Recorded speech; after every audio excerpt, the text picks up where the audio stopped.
Welcome to the Student Lifecycle Data Center. In this video, I will demonstrate how to access Persistence Dashboard and the different types of data that are available within the Persistence Dashboard. Before I get into the training, I'd like to take a moment to mention the browsers to use to access the dashboard. Do not use Internet Explorer browser to access the dashboard. Instead, we recommend Google Chrome or Mozilla Firefox. Also, be prepared to log into your OCC account to access the dashboards. Okay, now that we've talked browsers, let's get back to the dashboard information. Within the retention and persistence dashboards, you'll see different tab topics. They include fall to winter retention by student status, 5-year retention trend, fall to fall persistence by student status, and 5-year persistence trend. Since this tutorial is about persistence, I'll show you how to navigate last two tabs about persistence data. The retention data tabs will be explored in a separate video. Before jumping into the dashboard, I want to review how persistence is defined. Persistence at OCC is defined as students who enrolled during the fall semester and who came back and enrolled in the following fall semester. Data in the persistence dashboards are updated in the month of January every year. Okay, let's explore.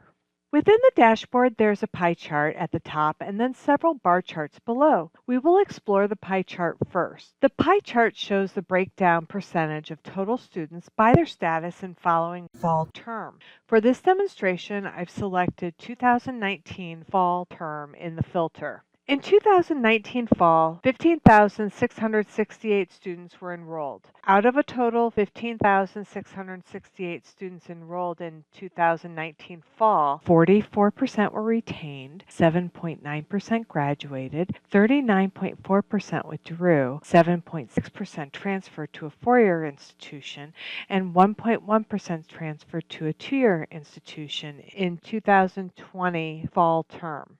As you hover over each pie slice, you can see the number of students broken down by status within the tooltip. You can further drill down information on the pie chart by selecting a filter for program of study and division. As an example, by selecting the division as Business and Information Technology and the program as ACC.ABA, the total students, 415, were enrolled for the program in 2019 fall, out of which 43.6% of students retained in the following fall, 10.8% graduated, 39.8% withdrew, 5.5% transferred to a 4-year college, and 0.2% transferred to 2-year college.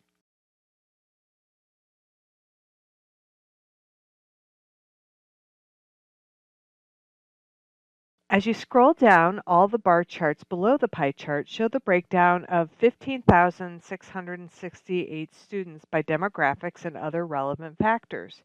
As you hover over each bar, you can see the number of students in each demographic category. For example, if I hover over the gender bar chart in the tooltip, I will see out of the 15,668 students, there are 8,319 females, 6,266 males, and 1,083 unknown students.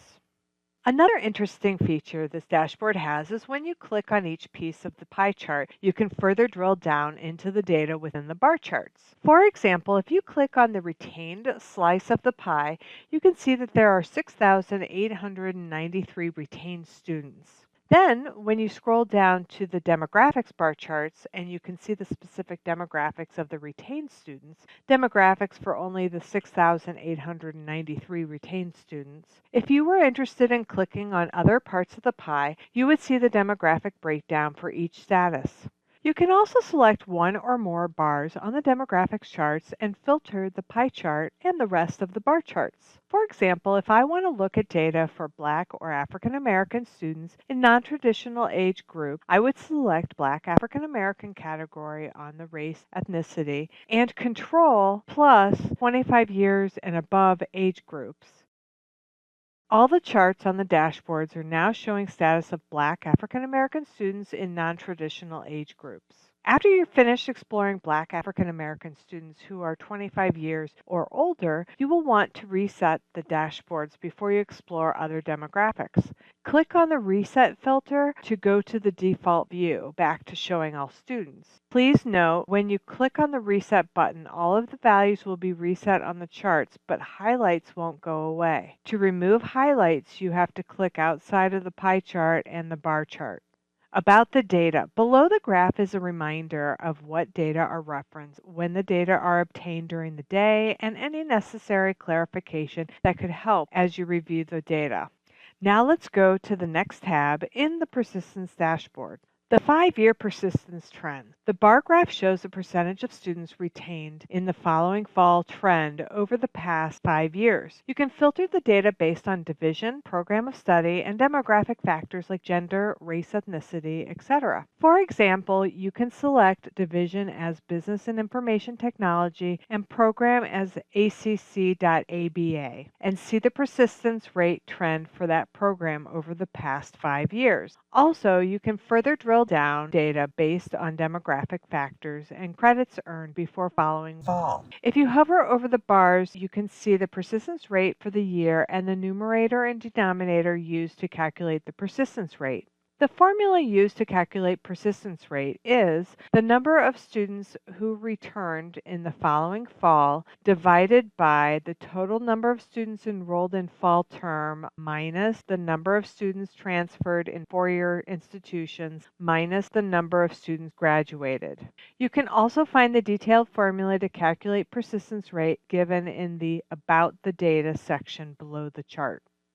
After you're finished exploring business programs, you will want to reset the dashboard before you explore other demographics. Click on the Reset filter to go to the default view, back to showing all students. All the data criteria are explained in detail in the About the Data section right below the dashboards. We hope that this information in this tutorial was informative as you navigate the dashboards. If you have any questions, please feel free to contact Analytical Studies.